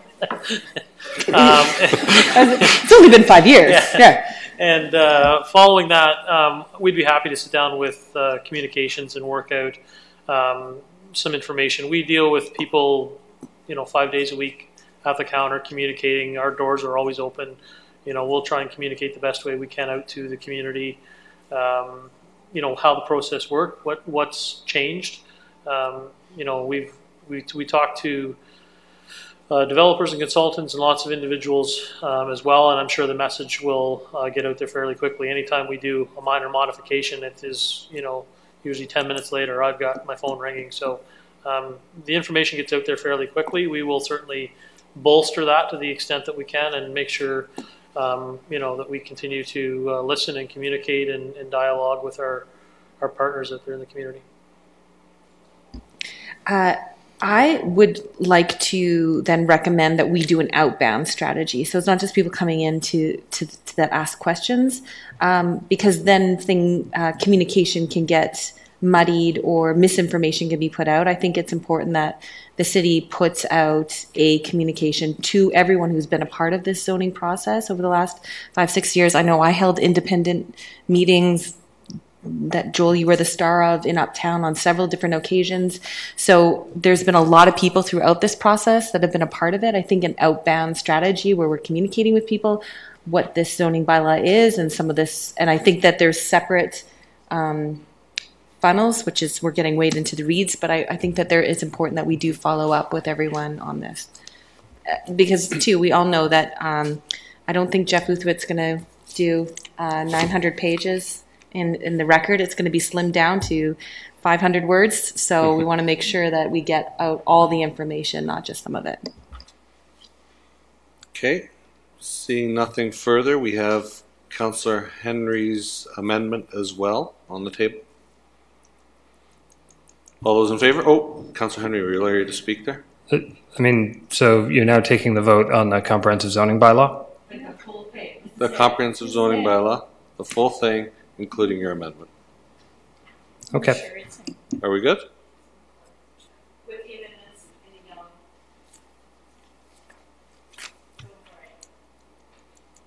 All those in favor? That's all of us. Well, that's disappointing. Nobody voted against it. Okay, there we go. That's good. Good news. Good work. Thank you, Joel. You're our Goldilocks. Not too high, not too short, just right. Thanks for creating good buildings. Bylaws, Councillor Freeman, Councillor Burke. All those in favor of the bylaws? Motion to adjourn. Councillor Durrell, Councillor Whaley, all were adjourned.